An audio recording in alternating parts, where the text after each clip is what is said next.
Can't believe we're finally doing it. I can. We've talked about it for a long time, so it makes sense.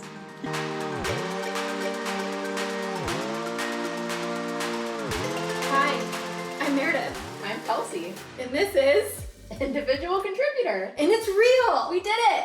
We have been telling LinkedIn that this podcast is going to happen for like 4 months now. A while. A very long time, but even longer than that, we have known, manifested into the universe, that we are going to work together in one way or another since we've known each other, since like 2017? Yeah, maybe even 16? Maybe. We met each other when I was working at Wendy's and you were at an agency. Yeah, weirdly enough, on a podcast, so hashtag full circle. Truly a manifestation. Probably the craziest, coolest time in your life, I would beg to say. Definitely the wildest time in my life. I was at Wendy's. I was a baby social media specialist. No. I had no idea what was happening at the time. Sweet Amy Rose Brown tweeted about a refrigerator to a very unsuspecting man named Thuggy D. Mm-hmm. And he asked about refrigerators, and Amy lit him up for forgetting that refrigerators existed, and honestly my life has not been the same since. And Wendy's social media spun to a direction that we could never have expected. Kelsey invited us onto her podcast for an organization called Women in Digital. Yes.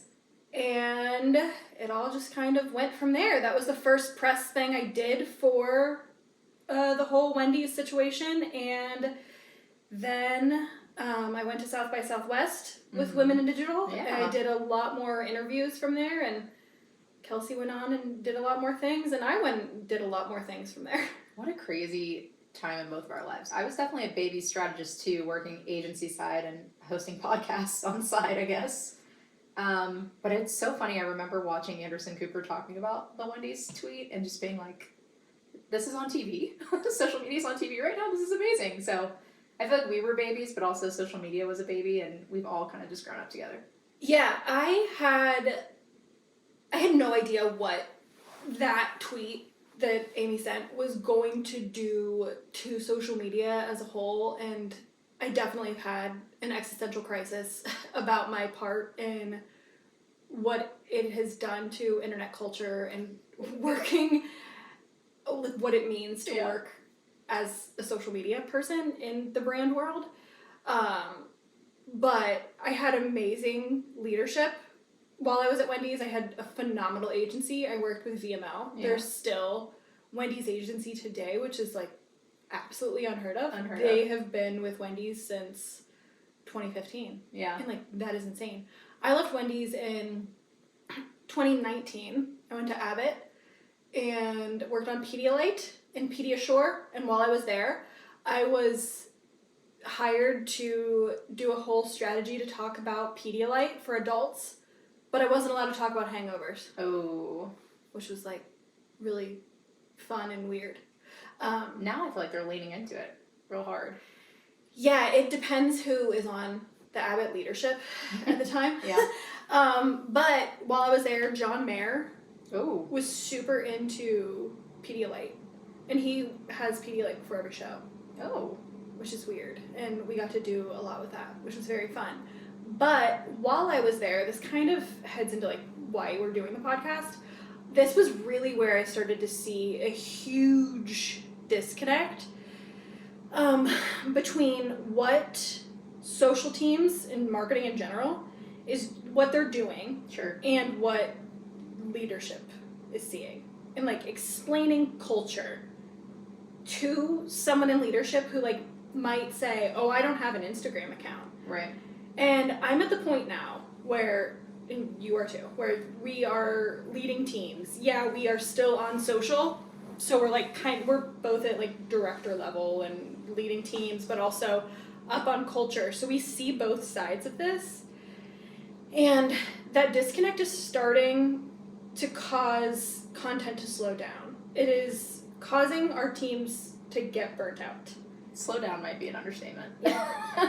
Crawl. And honestly, the burnout is a huge understatement. It is. So to your point, there's a lot of education, barrier that you have to climb between individual contributors and, senior leadership. That's a big hurdle. But there's also this like feeling of, well, I have an Instagram, so I know how it works. Or my niece has a TikTok, so I know what's... So there's also like the unlearning too that you have to navigate with senior leadership too. And it's a lot of just...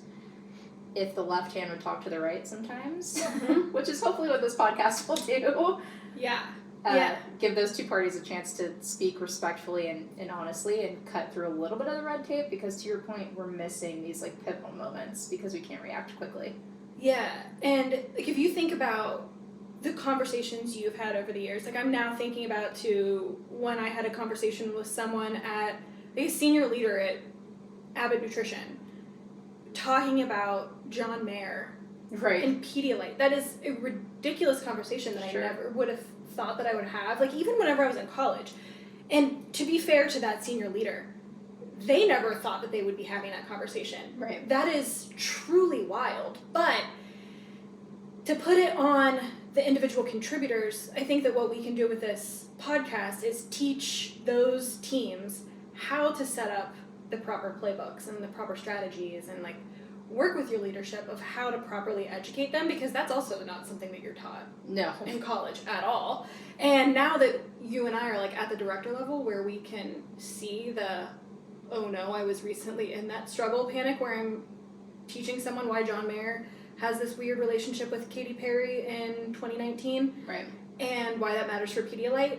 But also, I am a 56-year-old brand director who needs to understand why I should send John Mayer a $200 care package Right. and how this could impact my brand. Like, those two people need to have a conversation of how that could drive sales, because those things do matter and culture matters.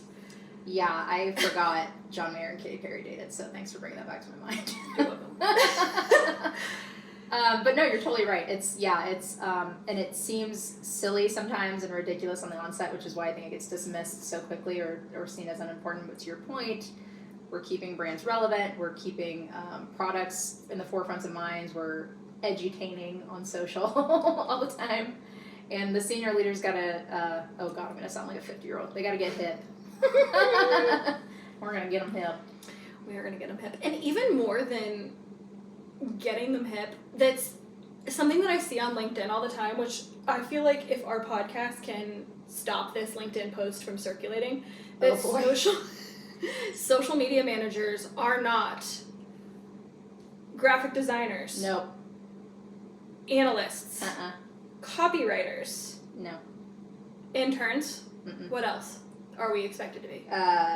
Just like graphic designers, Videographers. video editors. Literally everything. Yeah. But if we explain, no, we are not all of those things, but we have to be the informed person in the room on how to speak to all of those things in an educated way and like be able to say how those fit the platforms at first and be the trusted source for all of those, to be able to be in the room to have those conversations.